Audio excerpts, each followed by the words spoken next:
Welcome once again, Hornets, to an exciting new episode of SHS Today.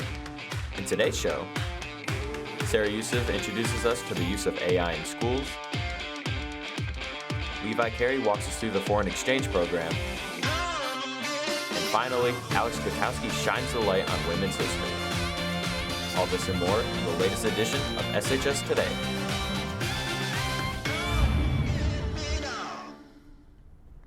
Hello, Celine, and welcome to a new episode of SHS Today. I'm Emma Thorsen. And I'm Saturn Allen. We've got a jam-packed show for you today, so let's dive in. Celine High will be holding an open house for its numerous clubs and organizations on April 13th at 6 p.m. If you are interested in the clubs here at Celine, this is a great time to learn more about them. I've always been interested in the Writers Inc. Club. I love writing, but it's hard finding the right words sometimes. You know, there are some AI chatbots out there that can help you with that. Is that allowed? I'm not sure. Luckily, Sarah Youssef is here to help shed some light on the topic of AI in schools. I didn't create this. ChatGPT did most of this, and it saved me so much time. It's awesome.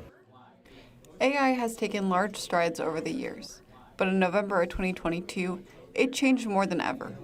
ChatGPT was introduced, making record changes in how intelligent artificial intelligence really is. ChatGPT is an AI system that can perform a wide range of tasks. But how exactly does it work? Well, let's have the expert tell us, ChatGPT itself. By entering a simple question such as how does it work, the system goes from this to this. As it's taken flight, it's presented issues for classrooms, even here at Celine. We've already seen, especially in the English department, a whole lot of cheating with OpenAI. I've had an instance of it in every class with every writing assignment that I've assigned. So it should be something that's taught to students how to use it and use it to supplement your own original work to save you time on maybe more mundane tasks. While using AI to write your essays can get you in trouble for plagiarism, I wanted to find alternative ways to use it for learning. I turned Professor Alman from Northern University for some methods to use ChatGPT to further your education. So you got your topic and you're writing your rough draft and you want personalized feedback on the style and the content of what you're written.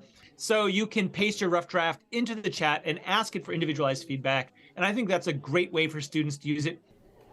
ChatGPT and other AI systems definitely have room for misuse, but can be a tool for students to work efficiently and understand when they should use these systems. And one of the things I say is don't just cut and paste and say, hey, give me feedback. You got to have a conversation with the chatbot like you would with a person. Like it gives you feedback and then you're like, okay, can you explain that a little bit more? You know, give me something deeper about this.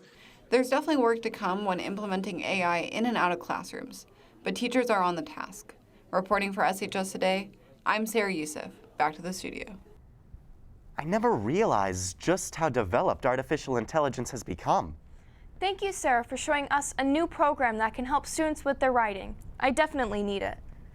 On the topic of computer programs, one of Celine's very own students, Neil Modgill, won the first place prize of the Regeneron Science Talent Search for creating a computer model that can predict the structure of RNA molecules. This new model can be used to reliably diagnose and treat certain diseases. From the students here at SHS, congratulations, Neil. Please sign my yearbook. Celine High is full of amazing students and opportunities. And you know what else is great about it? The Edge? Well, yes, but there's also flags hanging up in the Commons symbolizing the students in our foreign exchange program. Levi Carey is here to showcase the Celine foreign exchange experience. Every day, 1,600 plus students walk through the doors of Celine High School. But not every student comes from Celine. Our local foreign exchange program brings students from all over the world. I am the local coordinator, which means I oversee the exchange students in Celine that Celine chooses to accept. But you may be wondering why a high school student would want to make such a drastic change to their life. I wanted to join it for new experiences, the new culture, and making new friends. I wanted to new a new culture and meet new people and learn more English. Changing schools in your own country is one thing, but coming to a new school from a different country is another that introduces several differences. There's like more activities and like the classes, you have like more opportunities, like different classes that you can choose. For example, like darkroom or like pottery. The sports are also different. For example, cheerleading, we don't have that in Spain. But there are pros and cons to every choice you make, and sometimes those choices provide challenges. Being so far from my family and friends, and also like the changes in the schedule, the time where we have dinner and we eat. My first language is not English, and my first language is so different to English. So I studied 8 years of English in Brazil before I come here, but it's different for us because we learn English, but we don't speak English. So speak is so faster for us. So when you say something, I can't understand. And out of all the options that foreign exchange students have, why would they choose Saline? Saline is a great place because although we are not the biggest of cities, I think that with Ann Arbor close by, Detroit close by, we have a lot to offer. So if you see one of these students in your class or in the halls, give them a hello and welcome them to Saline. Reporting for SHS Today, I'm Levi Carey. Back to you in the studio. We are very lucky to have a program that allows us to connect with students from countries all across the globe. It's so cool how opportunities like this can offer students a brand new experience they have never would have before. You know what else is cool? The Polar Plunge visited Saline High on March 15th to promote fundraising for Special Olympics. Fundraisers dressed up in their best costumes and took the plunge into the icy water. We're proud to announce that thanks to your donations, SHS is the #1 fundraising high school in the state, raising more than $25,000 in total. Speaking of activism, do you know what month it is? March? Yes, but March is also Women's History Month. Alex Gutowski is here to shed some light on this important topic.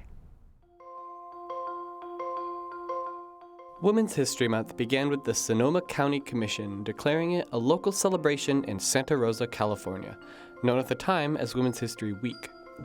After going from the Sonoma County Commission all the way to U.S. Congress in 1987, after receiving a petition from the National Women's History Project, it became recognized as a national month.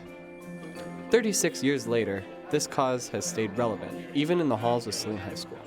Students like Mariel Bumanglug have continued initiatives to fight for and recognize women's rights. I've been involved in a lot of things, especially since freshman year. A lot of things that I would see were kind of online initiatives. So I've worked with a lot of online magazines, so like the Asian articles, I've worked with that. Pretty Little Joys, I've worked with them. In Saline in particular, I've worked with She's the First. I was the graphics lead for that. If you're not involved already, there are many ways that you can join the movement.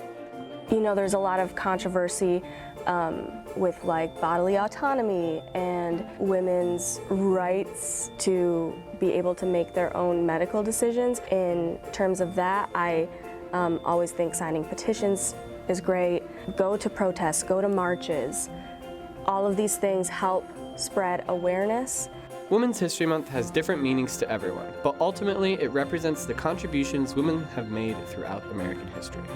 Reporting for SHS Today, I'm Alex Gutowski. Back to you in the studio. Women's History Month extends far past Saline. If you are interested in supporting the women's rights movement, consider donating to organizations like Girls Who Code, the Malala Fund, and the Global Fund for Women. These nonprofits work to directly help women and girls across the world by providing them with the opportunities and skills they need to thrive.